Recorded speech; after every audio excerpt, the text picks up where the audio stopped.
Dust rose in lazy spirals from the packed earth, catching the pale autumn light that slanted through the slats of the auction barn. The smell of hay and manure clung to the air, sharpened by a wind that slipped through the open side doors and set the hanging ropes swaying. Voices carried, men calling to each other across the pens, the auctioneer's practice patter riding the crackle of the loudspeaker, the occasional bray or stomp of restless hooves. Colt Mason stood near the back, one shoulder against a post worn smooth by decades of leaning men. His hat brim shadowed his eyes, but he saw everything. Each horse driven into the ring was scanned with the same steady patience. A roan mare with a proud neck, a buckskin that tossed its head at the handler, a paint with eyes like polished coal. The bidding was quick, prices climbing and falling in the space of breaths, the crowd's energy a restless tide. Then the next gate opened, and the noise in the barn shifted. Some laughter, low at first, then sharper, a chorus of knowing chuckles. The horse they brought in was a sorry sight. A sunken-flanked sorrel with a coat gone rough and dull, hip bones jutting under skin. His head hung low, but his ears twitched toward every sound, his dark eyes flicking over the crowd as though measuring each face. Lot 37, the auctioneer called, voice dropping into a sing-song. Sorrel gelding, no papers. Somebody give me a start, $50? He scanned the crowd, but no one lifted a hand. From somewhere to Colt's left, a man muttered, "Oughta save us all the trouble and take him straight to the glue works." Another chimed in, "Be lucky if he makes it through winter." A ripple of laughter followed, the kind that carried a mean edge. Colt's gaze never left the gelding. Up close, the flaws stood out, ribs showing like fence rails, a faint hitch in the right hind leg. But so did other things. The way the horse shifted his weight to square himself, the way his ears stayed alert, the quick flare of his nostrils when the auctioneer's voice rose. There was something there, under the wear and hunger, something most people wouldn't bother to see. The auctioneer tried again. 50? 40? 30? His tone thinned, the energy draining. Someone at the back called, "I wouldn't take him if you paid me." And the laughter came again, louder this time. Colt felt the same old tug, low in his chest, the one he'd learned to ignore in his younger years but never could quite shake. He'd once brought home a mare not much better than this, a rescue nobody wanted. She'd turned out to be the best horse he ever swung a leg over. He'd buried her under the cottonwoods behind his barn 3 winters ago, and sometimes he still looked for her shadow in the fields. The auctioneer was about to drop his hand and wave the horse out when Colt spoke. 75. His voice wasn't loud, but it cut clean through the din heads turned. A few men smirked. One shook his head like he'd just watched someone toss good money into a fire. 75. I've got 75, looking for 80. The auctioneer began, but no one else spoke. He called it twice more, shrugged, and let the gavel fall. Sold. Number 37 to bidder 42. Colt moved slow, not in a hurry to prove anything, as the handler led the gelding toward the loading gate. He took the lead rope without a word, feeling the horse tense under the contact. Up close, the sorrel's eyes were darker than he'd thought, ringed with fatigue but clear. Colt rested a hand lightly against his neck. The hide twitched, but the horse didn't pull away. "You'll do," Colt murmured, almost to himself. Outside, the wind bit sharper, carrying the smell of dry leaves and wood smoke from somewhere down the street. Colt led the gelding to his old stock trailer, the tires crusted with mud from the last haul of hay. The ramp groaned under the horse's weight, but he stepped in without fuss, only a quick glance over his shoulder before facing forward. Colt latched the gate, gave the lead rope a last check, and stepped back.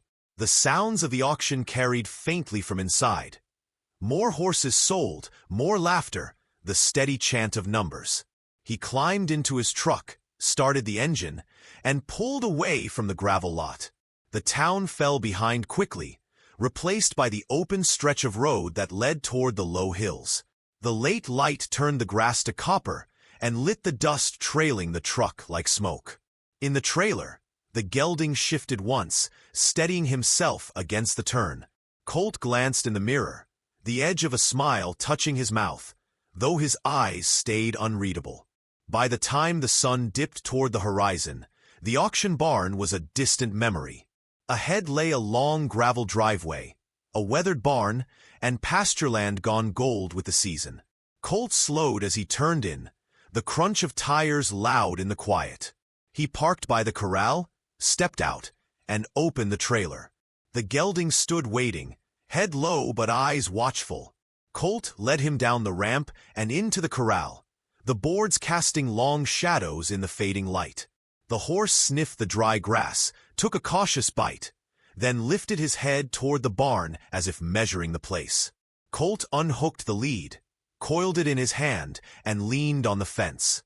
"Welcome home," he said, the words low and even. The gelding flicked an ear, then went back to grazing. The last light caught the ridge of his back and the hollow above his eyes, but also the clean line of his legs and the flicker of life still moving under the rough coat. Colt watched until the sky darkened to deep blue, the air cooling against his face, a quiet certainty settling over him. Somewhere deep down, he already knew this wasn't the end of the story. It was the start. The first morning after the auction broke cold and brittle, frost clinging to the fence rails like pale lace. Colt stepped out of the barn with a bucket in one hand, the steam from the oats curling into the sharp air. The sorrel stood in the far corner of the corral, head lowered, his breath puffing in slow clouds. At the sound of Colt's boots on the gravel, an ear swiveled, but the horse didn't move. Colt set the bucket down inside the gate and waited. He'd learned patience long before he'd learned profit, how to let a horse come on his own terms. Eventually, the gelding lifted his head, eyed the food, and walked over with a gait that showed every mile of wear. The limp was more pronounced in the morning chill, but his steps were steady. He dropped his muzzle into the bucket without hesitation, chewing slow as though testing each bite. In the days that followed, their routine settled like a quiet handshake. Colt kept him in the smaller paddock near the barn, where he could watch the healing in his legs and the weight come back to his ribs. He brushed him each afternoon, working the dirt from his coat until it began to show a muted sheen under the sun. The gelding tolerated it with a wary stillness at first, but by the end of the week, his eyes softened during the work, lids half lowered in something close to trust. Colt named him Rusty, not for the color alone, but for the way life had left its weathered touch on him. The name felt honest, nothing polished, nothing hidden. Rusty's past was a closed book, but certain pages had bled through. The old white scar across his flank, the faint circle of a racing brand on his hip, the way his ears snapped toward the sound of running hooves in the distance. One afternoon, Colt stood by the corral gate, watching Rusty test his legs in the pale winter sun. The horse moved cautiously at first, then loosened into a trot that carried more balance than it had a week earlier.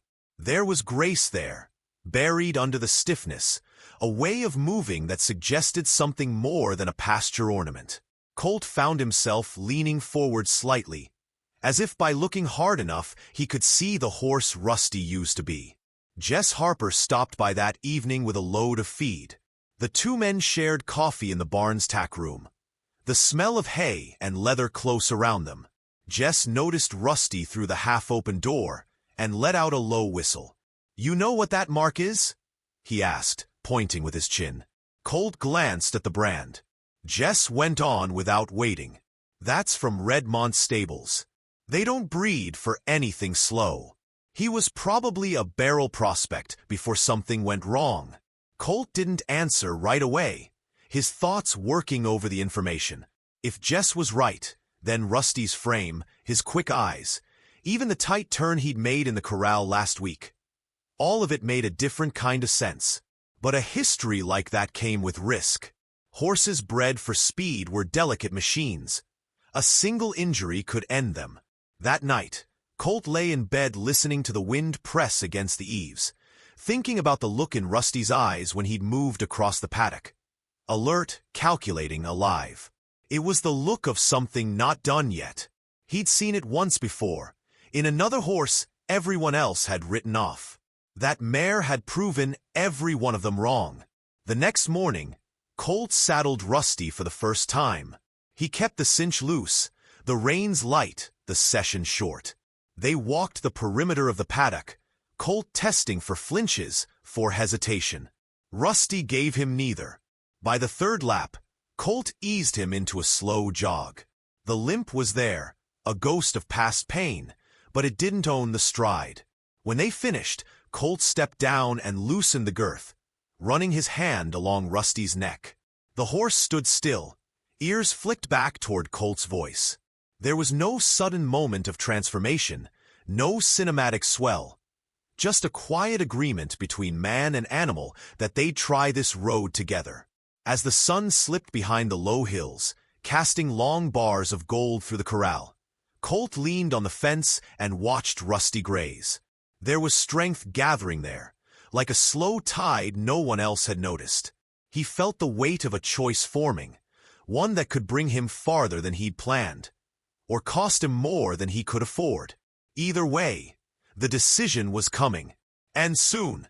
By early spring, the frost had loosened its grip on the valley, leaving the pastures soft underfoot and the air damp with thaw. Rusty's coat shone now, a deep burnished copper under the lengthening light, and the sharp hollows along his ribs had begun to fill. Colt had been working him steadily. Short rides, light drills, always careful not to push the old injury too far. Each week brought a little more fluidity to Rusty's stride, a little more sharpness in his turns. Colt kept his methods quiet. He didn't mention to anyone, not even Jess, that Rusty could cut a figure eight around 2 barrels without touching the dirt outside their arc. In the small corral, the gelding would snap from one turn into the next with a precision that belonged to horses half his age and twice his reputation. The first time Colt felt that surge of acceleration under him, it caught him in the chest, not with surprise, but with recognition. The local rodeo calendar hung tacked above Colt's workbench in the barn, its pages creased from years of habit. He'd circled the smaller events in pencil, a mark so faint it was barely visible. These were the ones where a no-name rider on a no-name horse could slip in without much notice. Winning would mean little more than a handful of cash and bragging rights, but it would give Colt the truth he needed. Whether Rusty's legs could take it, whether his mind still carried the old fire.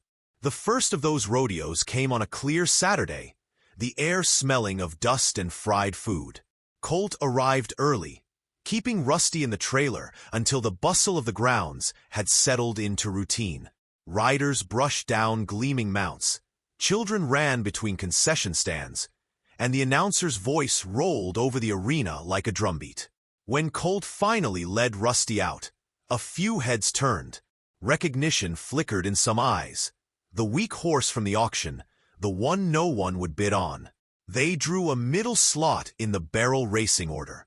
Colt rode in without fanfare, hat brim low, posture loose in the saddle. Rusty's ears pricked forward at the sight of the barrels, his body taut but not tense. The gate swung open, and they were off. Rusty lunged into the first turn, his inside leg reaching deep, his body folding around the barrel with a neatness that startled even Colt. The second barrel came faster. Rusty hit the pocket and pivoted so tight that Colt felt the centrifugal pull in his own bones. By the third, there was no doubt. They were moving as one, Colt's weight shifting in perfect rhythm with each stride. The straight run to the finish was a blur of pounding hooves and flying dirt. The time posted on the board was the fastest so far. The crowd murmured, then clapped, some half in disbelief. Colt tipped his hat once to the timer's booth and walked Rusty out without lingering. In the warm-up pen, he kept his expression even, though his hands on the reins felt lighter than they had in months. Jess found him by the trailers as the sun dipped low, a grin cutting through his weathered face. "You hiding that horse on purpose?" he asked. Colt only shrugged.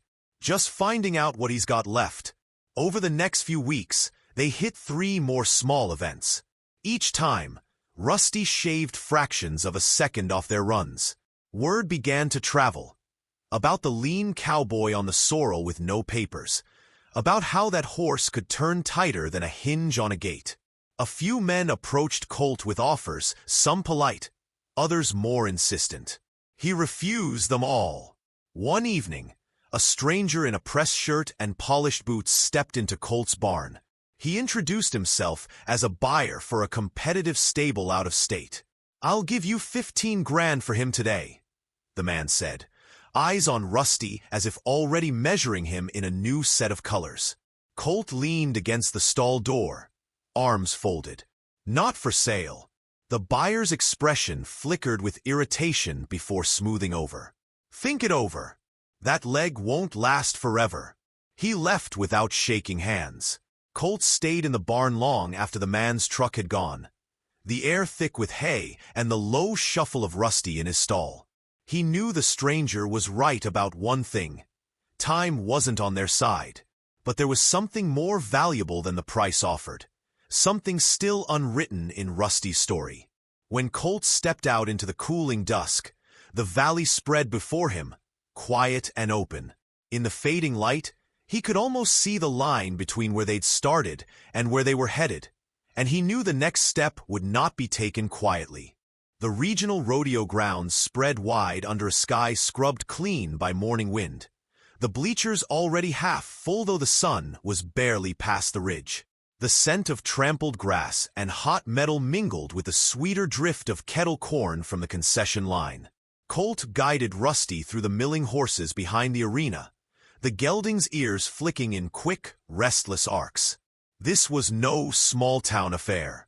The banners snapping on the fences bore sponsor names he'd only ever seen in magazines, and the horses around them gleamed like polished bronze. Jess had been blunt before they left. "They'll be watching you here. You'll get one shot to prove he belongs, and it'll be over before you take your second breath if you mess it up." Colt had only nodded. He knew the stakes. This purse was the kind that could wipe away his debts and shore up the ranch for years. But winning would mean more than that. It would carve Rusty's name into a place no one could ignore. Their run was set near the end of the order. Colt kept Rusty moving in loose circles, letting him adjust to the noise, the crowd's restless hum. The announcer's voice boomed as each rider tore through the course, some clean, others scattering barrels in their wake. The times flashed red on the board. Fast, faster, fastest. Colt read them without reaction. When their names were called, the gate hand gave a curt nod. Colt touched a heel to Rusty's side, and they moved forward at a walk, the arena's dirt soft and dark under hoof.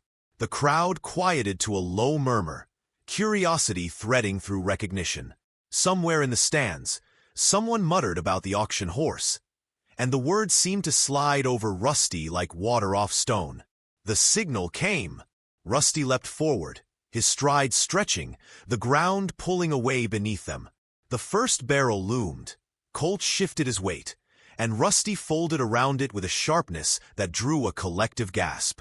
They shot to the second, the turn so tight that Colt felt the wind of the barrel's edge on his boot. By the third, the rhythm had locked in, each stride purposeful, each pivot clean.